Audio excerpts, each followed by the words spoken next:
Good morning, class. Good morning. My God, it's been frantic here this morning. How are we all? Apologies for the slightly late arrival. Quick register this morning.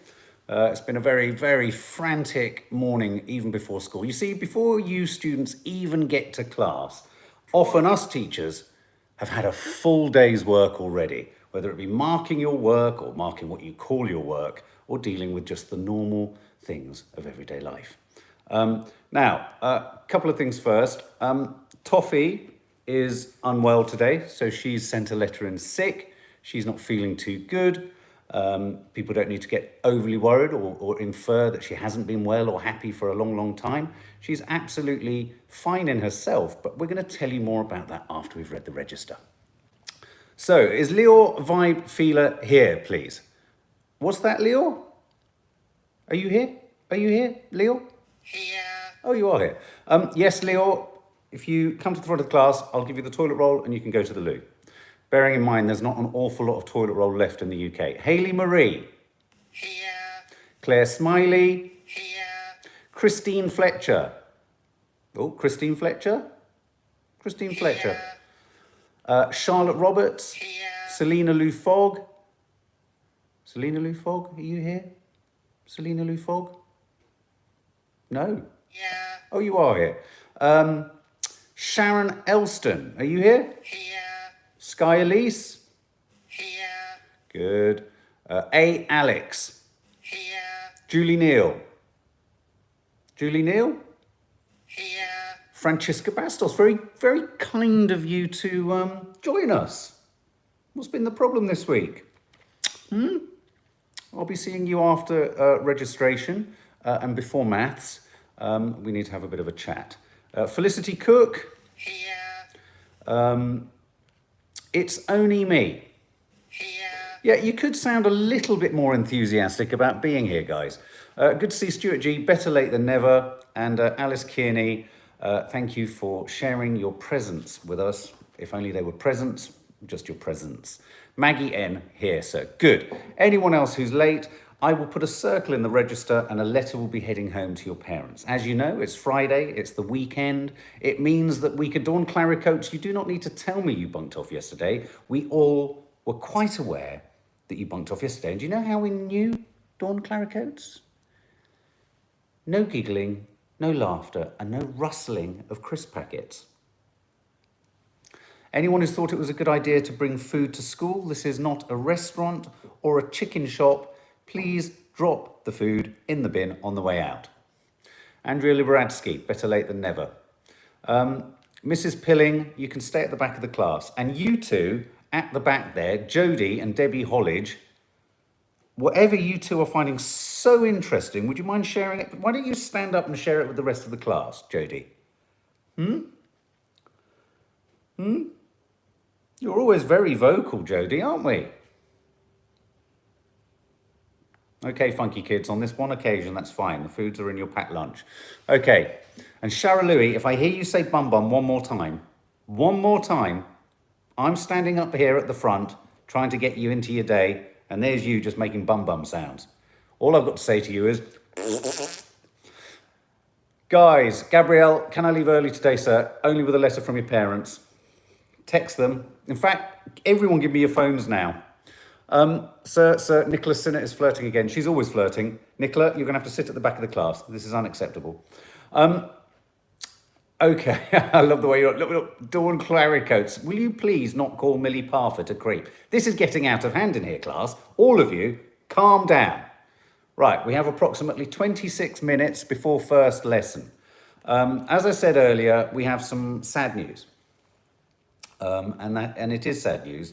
And it's been a very stressful morning, and I was a bit why I didn't want the inference that Toffee is in any way, or Chi-Chi are in any way unhappy dogs. They're very happy dogs. They have a very cared for diet. They are looked after. They're indulged. We love them. They're gorgeous dogs. But here's the thing: Toffee isn't well. She has been busy as a bee. She's had a very bad tummy for the last 2 or 3 days. We've been monitoring it. She came in last night from outside we think we had an altercation with a fox or something. It's very unusual that Toffee runs into the garden and not Chi-Chi. Chi-Chi's usually the guard dog. Now, I took Toffee into the vets this morning. It's been literally a helter-skelter of crazy activity. And if I'm honest, I was getting really concerned, mainly because with these crossbreeds, you never know when things like cancers and all these kind of things are going to start. She's 8 years old, so she's middling to older age, but she's not old. I mean, these dogs live till 12, 13, and the diet that she's on, which is a really well-known raw diet, generally adds another 2 to 3 years to a dog's life. So theoretically, she's in her middle age. The doctor examined, so she's presenting as lame in one of her right legs, and she's got diarrhea. So she wasn't moving, and that caused great concern. Nadia was in a terrible state this morning, as was I. I've been nursing her, nuzzling her, and holding her close to me, bless her. Shot a little bit for the vlog, but it's actually been, we had to get an emergency appointment, which I've just come back from.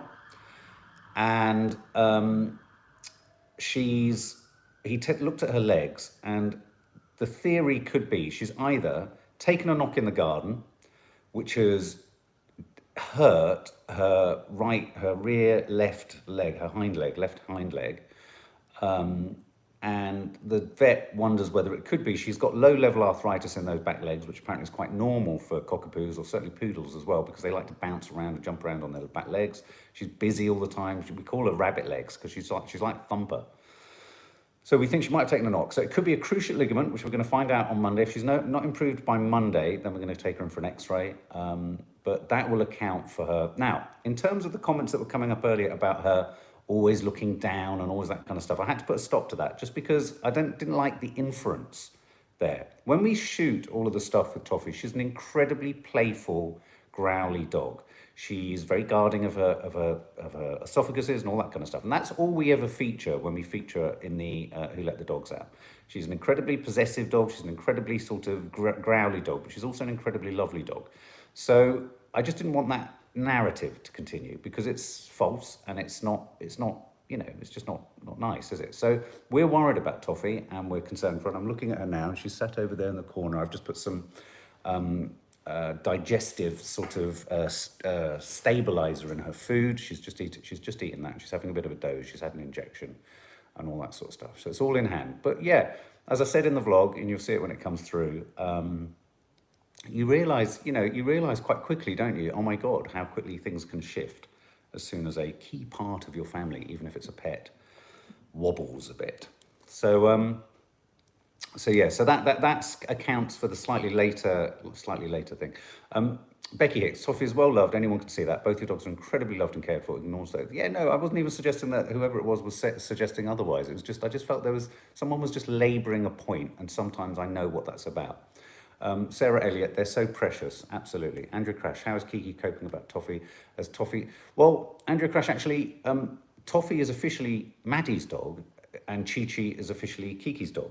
So it's the other way around. But Maddie and Kiki are at a friend's, and so they're coming back today because obviously the rule of all the rules that kick in London are kicking in, so they have to be back today. So at the moment, I haven't let them know because I haven't wanted to worry them, and I wanted to make sure that So I had all those worst fears. The hypochondriac in me was kicking in like a nutter, and so I was relieved that the doctor discounted all of that. I also said, you know, he said, oh, she looks like a very happy dog. She was very sweet. She was nuzzling away into me, bless her. Samantha Hayward, they're both adorable and well loved. You can see that. Thank you very much. It's funny because as soon as you show a dog, there's this anthropomorphizing, isn't there, of dogs? And we do it all the time. We love the dogs. But if you know, when we do that thing, especially I love it at the end of Who Let the Dogs Out, it's the kind of the grumpy snap that she does. It's personality, man. It's just personality. So anyway, fingers crossed for her. Yeah, so we're going to be monitoring her. She mustn't go for a walk all over the weekend, which is going to be difficult for her. And we have to keep lifting her, bless her, into the garden to go for a poo. So her diarrhea, I believe, is the vet believes could be a symptom of her just being out of sorts with her leg. Jodie, my 6-week-old kitten was very sick last week. Couldn't keep any food excuse me, couldn't keep any food or water down after the first time being wormed. He weighed 400 grams. He's better now, but I was so worried. It is worrying, isn't it? It is worrying. Abdul Wahab Paracha, hello from Pakistan. Hello, Pakistan. Wow. Toffee is so photogenic. Ellen Jones, I know Toffee will be fine. Oh, thank you very much. Thank you, all of you. Okay, so I want you all to hit the thumbs up if you want us to do the quiz at the end. I know this infuriates you, but do hit the thumbs up if you fancy, the thumbs up icon, if you fancy doing a little 7-question quiz about the news of the week later today. And depending on where we get to, we'll decide whether we do it or not. But you know what I'm like, I'm easy to please. So any apples you want to place on my desk, children? Feel free. Her tummy will be upset, Mumsy, for because maybe she's feeling pain in her leg. Exactly. Now, it could be a little bit of low-level arthritis that's been aggravated, but it could be, we're going to, you know, if she improves. Oh, look, she's pottering over there at the moment, so bless her. It's funny how these things take things out of dogs, isn't it? Now, I need a hero. I'm looking out for a hero till the morning. I don't know what the words are. Andy Burnham. What do people make of Andy Burnham yesterday? It's a very unflattering photo on the front of The Guardian. I'm just looking at all the front papers. What do people think of Andy Burnham? Can you just, before we get into that actually, can you just plop on the screen whether you consider yourself to be in the north of England or the south of England? I'm really keen to know what the north-south split is. So tell us if you're, just write north or south. Hey, Toffs. Hey, how you doing? Oh, sweetie. Oh, look, she's limping.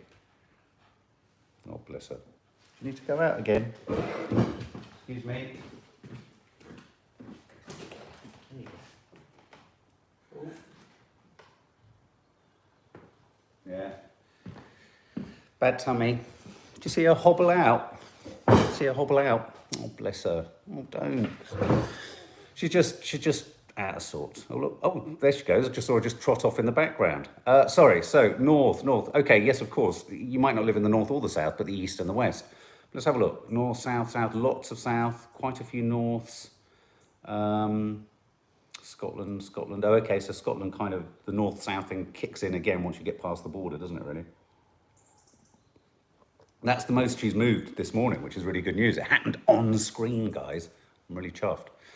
North Sunderland. Okay, so let's go to the next binary question. Andy Burnham, hero or annoyance? Hero or annoyance? What do we think, guys? I saw his speech. I thought hero, King of the North. Oh, annoyance, Donna Foster. Okay. Annoyance. Oh, quite a few. Oh, right, quite a few of you saying annoying. Suke, hero. Oh, hey, Toffs, you.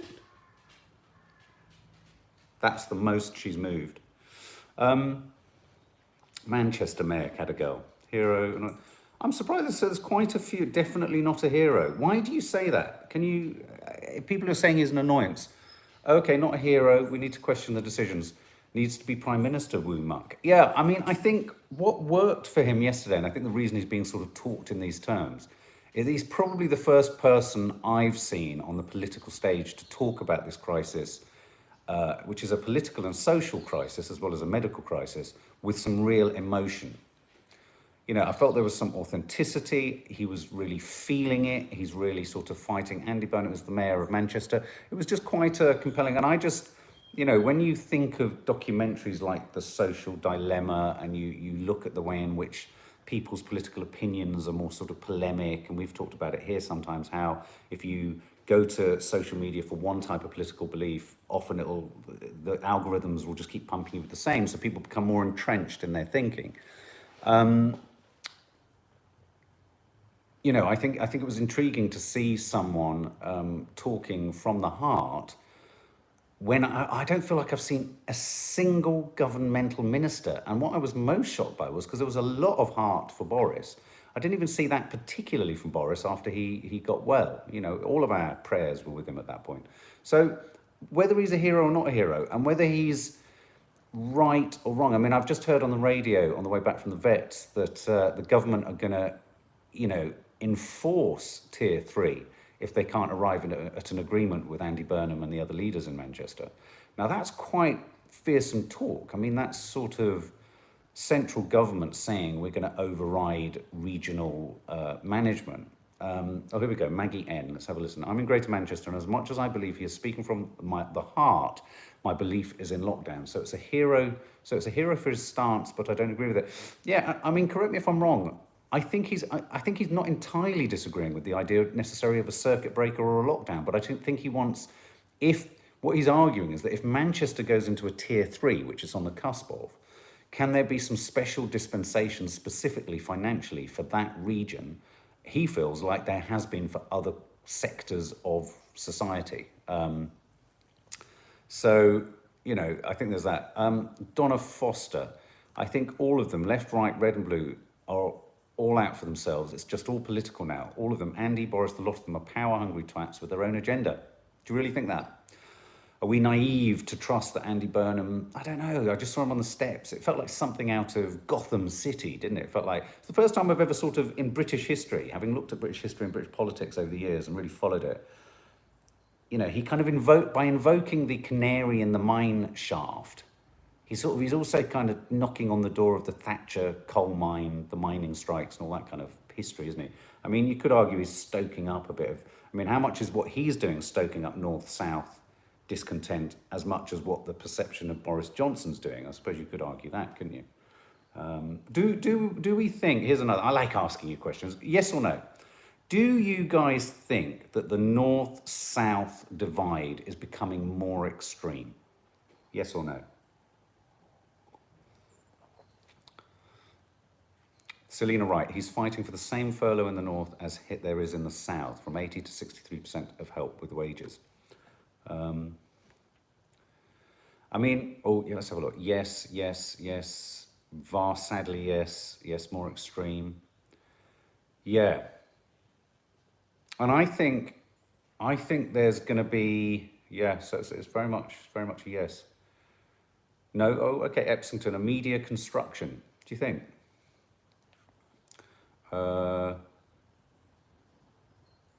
Jodie, did you see that Margaret Ferry MP is not going to be charged for travelling on train twice knowing she had COVID? I know, it's quite remarkable, isn't it?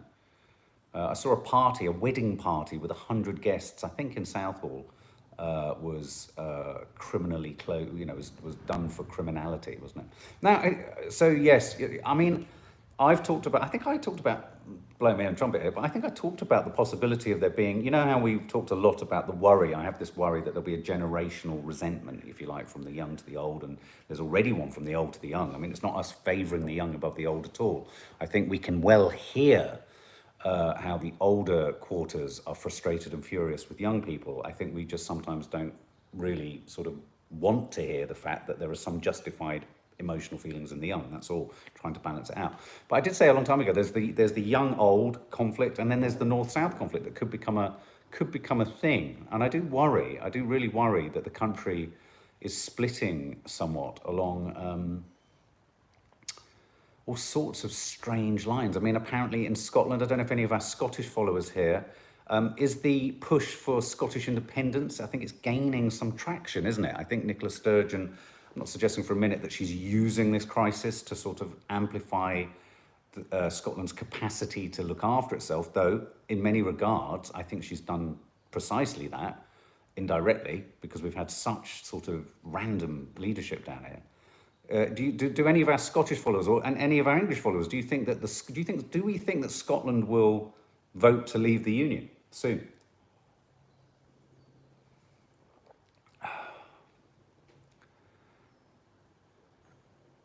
Tracy Gillett, have you seen the new COVID wall paint? £30 and supposedly absorbs the virus. No, that can't be true. Is that an April Fool's? I've heard it all now. Let me see. COVID paint. No. That's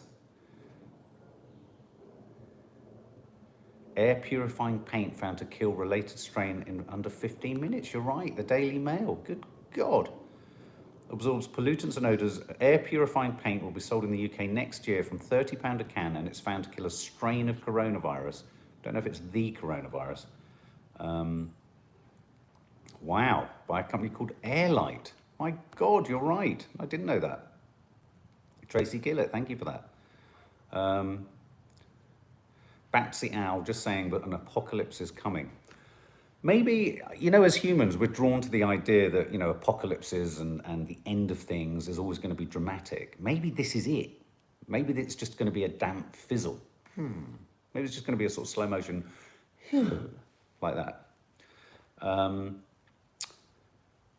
Jane Donnelly, Trump will probably tell us to drink the paint. Yes.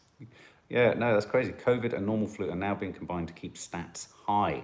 Kate Norman, hybrid world art. Do you think so? Do you think there's a strategy to conflate the figures? Why would governments in the West want to keep the narrative going? I mean, I keep hearing, you know, and I don't want to just knock them as conspiracy, but there's a lot of people who believe this is all big. Why would the government want to amplify this when they know that it's breeding such discontent amongst the population? Do you know what I mean? I mean, I think, you know, one has to ask all questions. Is there a vested interest? Lancashire has agreed a deal to enter Tier 3. Wow. So presumably that's Manchester, and so Lancashire has agreed to enter Tier 3. Let's just see if that news story is breaking over here.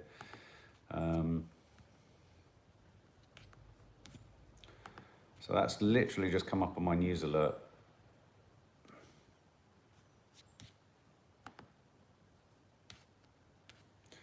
Yeah, Lancashire, it's so new. It's just, we just have to do what we've been doing. Told number one knows what going to do. I like Andy, admire him for trying to get finance support for a city, but feel he needs to support lockdown to protect health and NHS. Okay, so the feeling or the resistance to Andy Burnham is that perhaps he's a lockdown denier.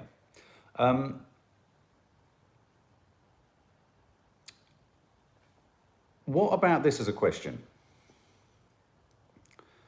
Oh, Alice Kearney, Mark here in Derry in Northern Ireland. It's so bad with COVID, it's really scary, is it? I mean, I know Northern Ireland went into a 4-week proper lockdown, closing pubs, restaurants and everything, didn't they? Elaine Denning, you think that they're doing it to kill off the elderly and there are so many pensions? My God, that is a dark narrative. Brenda Tyrrell, SNP are a nightmare. Nicola Sturgeon is definitely using the current situation to champion another independence vote. Let's hope she fails miserably. Good ship lollipop, cripple the economy so the class divide widens.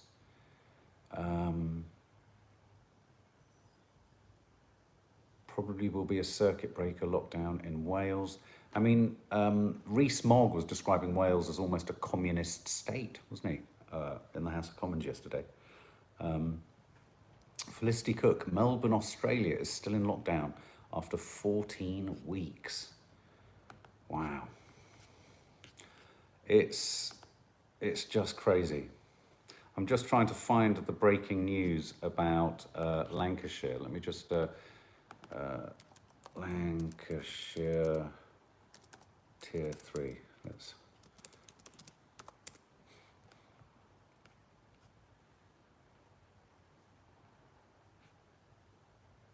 Boris Johnson to announce. So yeah, the news story still isn't coming up yet, but let's just see if it's coming on my phone.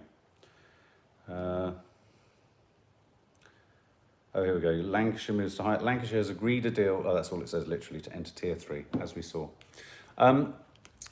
Okay, well, as is often the way on a Friday, I have been searching and searching and searching for any kind of story that is not coronavirus.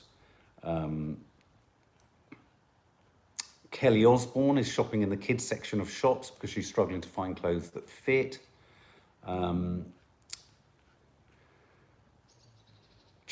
Chinese airline refuses boarding to passenger with depression. What's that? How bizarre. How can you diagnose, how can you know if someone's got depression before they get onto a plane?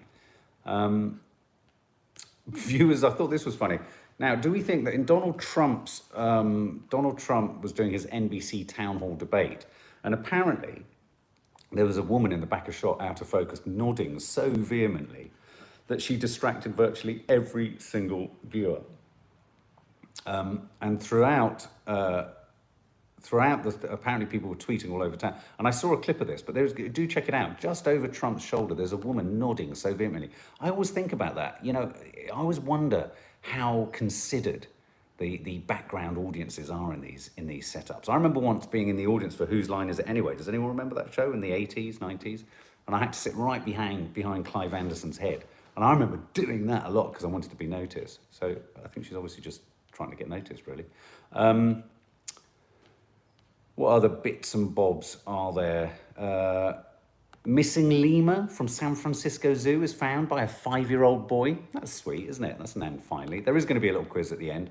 Hit the thumbs up icon and we'll do the quiz. Gyms and coronavirus. Does anyone feel safe going to a gym? I don't think I would. I suppose it's the perception that we'd all be standing in a very enclosed space, panting and breathing hard. What do you think? Nicola Jenkins, a huge birthday shout out. Sue K, yep. Just seen that news. I don't go, no. Tina Davis, no, definitely not. Hell no.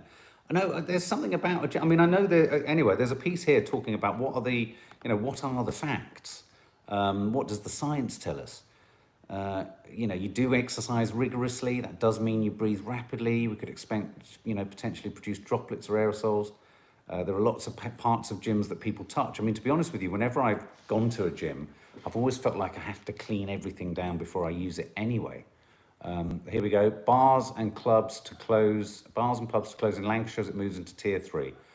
Bars and pubs across Lancashire will close after local leaders agreed the county should move into Tier 3. It means towns such as Blackpool, Blackburn and Fleetwood join the Liverpool City region. Talks between Westminster and local leaders in Lancashire about financial support ran into the evening after speculation the county may be locked down. So that's Lancashire done. I know there was a lot of talk about Blackpool.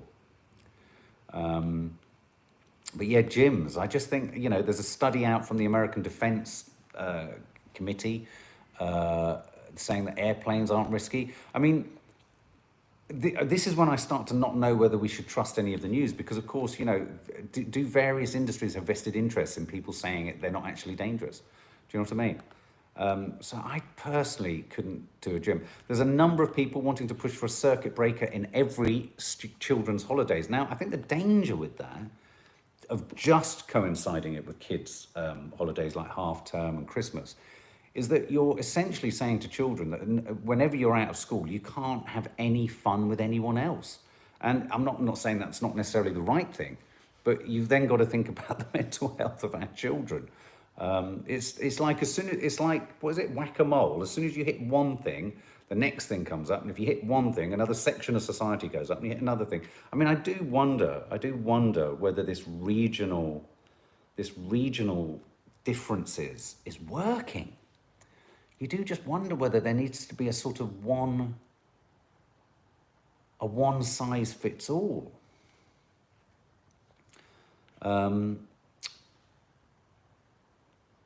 Chaka Khan doesn't talk very kindly about Ariana Grande. I'm not going to repeat the word she says, but she says she wouldn't work with her again. Do you remember Chaka Khan?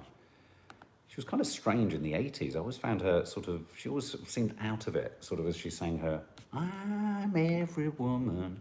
AC/DC bassist dies due to health issues related to rock and roll lifestyle. Wow. We lost Van Halen last week. This week it's AC/DC. Sia, the singer and songwriter, voices public support for Johnny Depp ahead of the Amber Heard trial. Lots of you have been asking about Amber Heard. The singer, apropos of nothing, posted her backing for the Pirates of the Caribbean actor, saying, just showing my public support for Johnny Depp. I'd love him to get clean and stop with the jewelry, she said, but I wanted to show him my support. There you go. People were asking when that is due to kick in again at some point. What else have we got here? Lily James is all over the place because her new movie Rebecca's coming out. You do wonder whether the whole Dominic, what's his name? Dominic, not West, Dominic. Is it Dominic West? I think it might be Dominic West. So yeah, I'm afraid there's and finallys. There aren't any and finallys. I can't see any and finallys. I'm trying to find a really sweet and finally. But every single headline has coronavirus in front of it and none of it has small furry animal. Sorry. So, shall we go to the quiz? Should we do the quiz? Sitting here. How are you doing? Yeah, Toffs is just over there. She's sleeping, bless her. Isn't it funny how something as simple as going to the vets can shock you? Okay, so the questions for the quiz today are, let's have a look. So, oh, let's see if I can pull it up on my phone so I can keep watching your answers, guys. Let me just see. Let me just see if I can pull it up on here. It's Friday. And let me just see. Here we go. Right. So,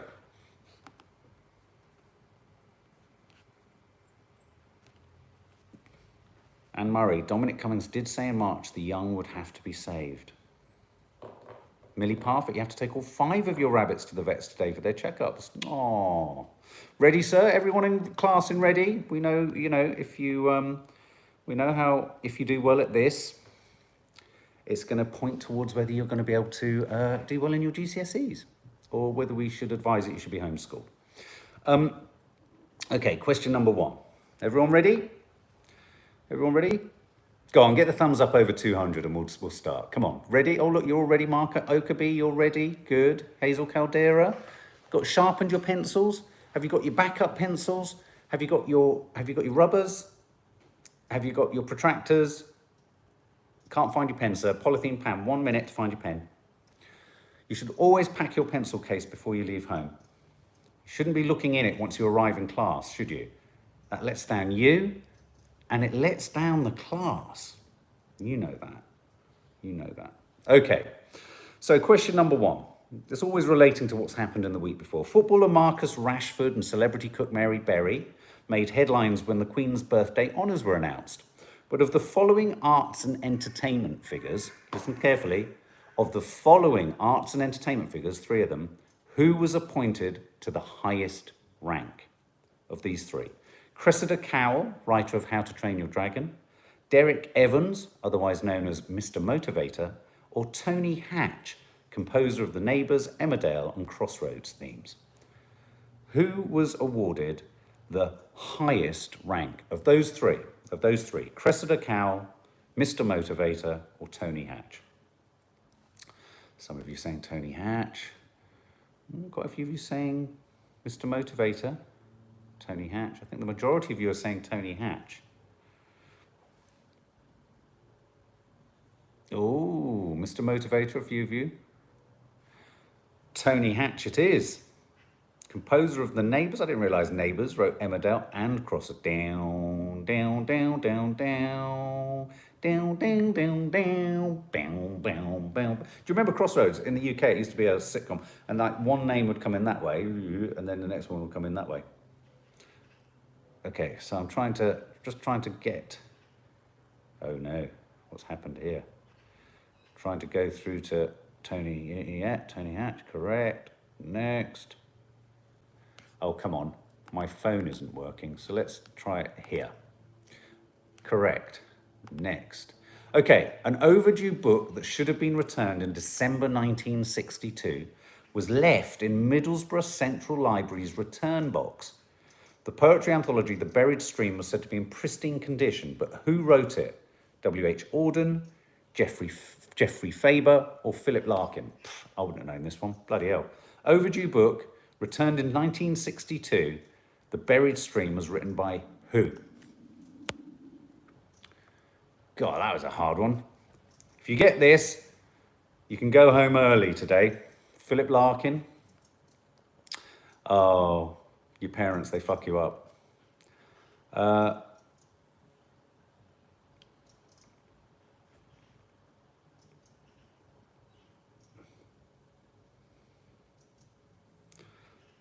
W.H. Auden, Philip Larkin. Sorry, I'm just trying to get it on my phone as well. All right, so you're saying Philip Larkin. Oh, no, not Philip Larkin. It's not Philip Larkin, so it's either Auden or Faber.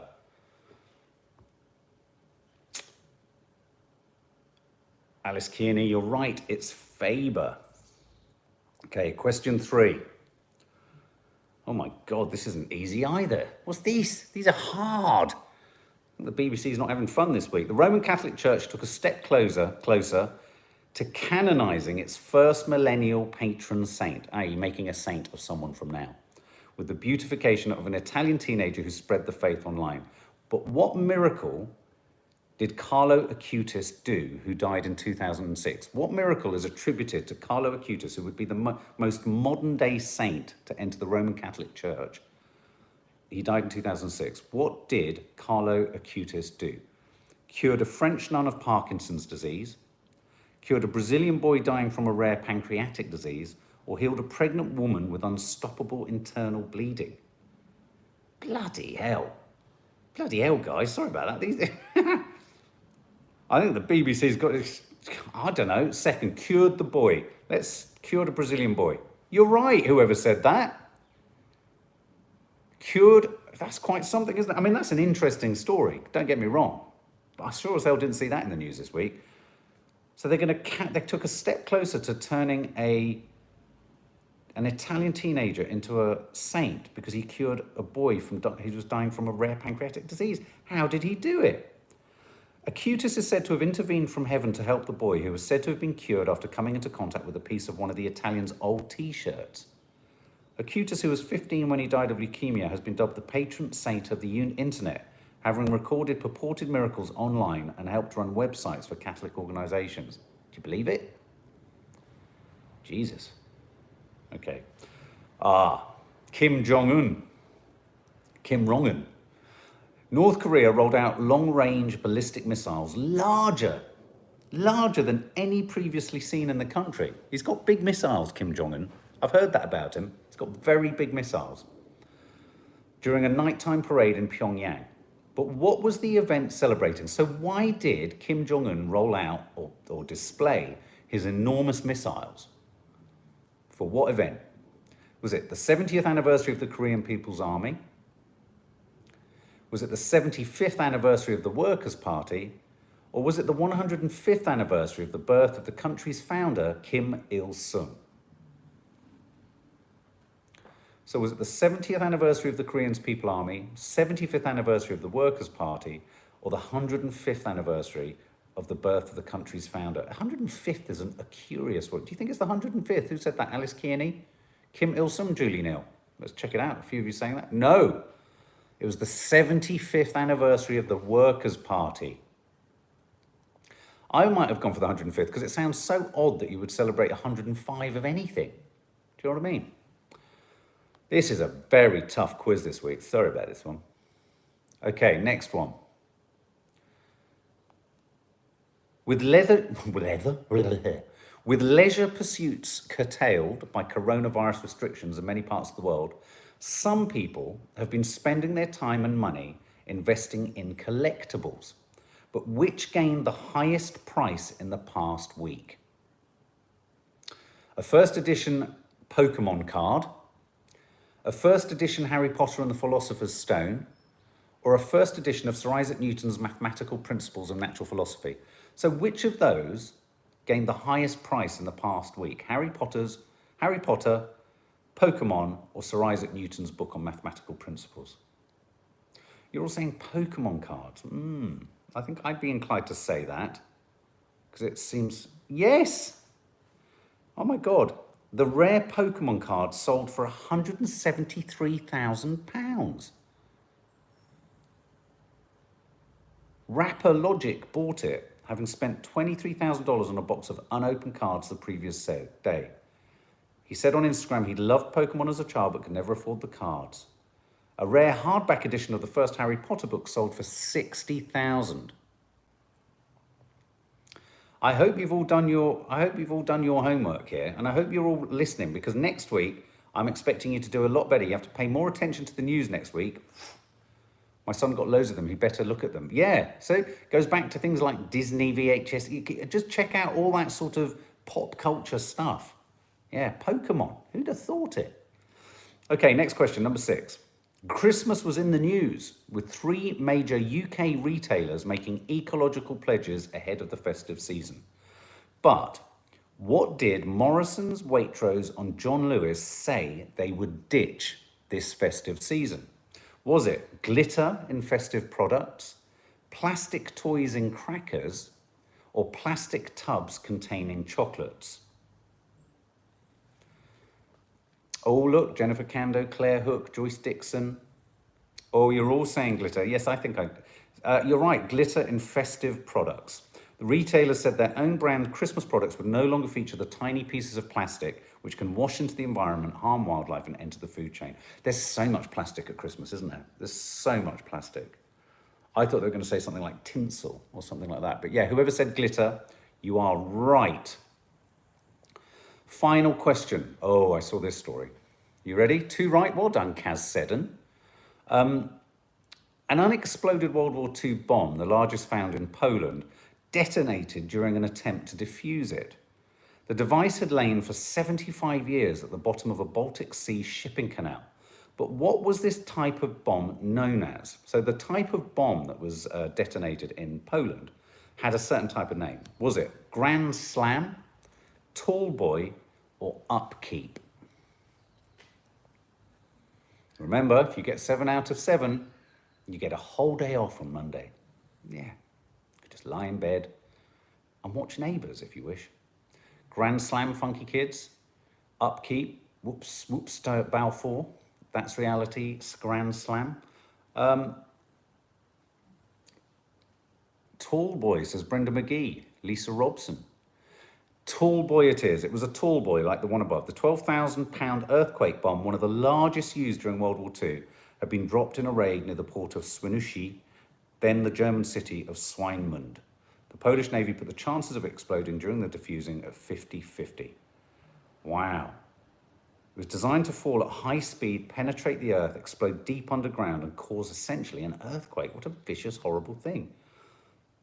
That's the end of this week's news quiz. Who got 7 out of 7? I probably maximum got 3 there. Oh, Hazel Caldera, 4 out of 7. That is a difficult week. I think you did well there.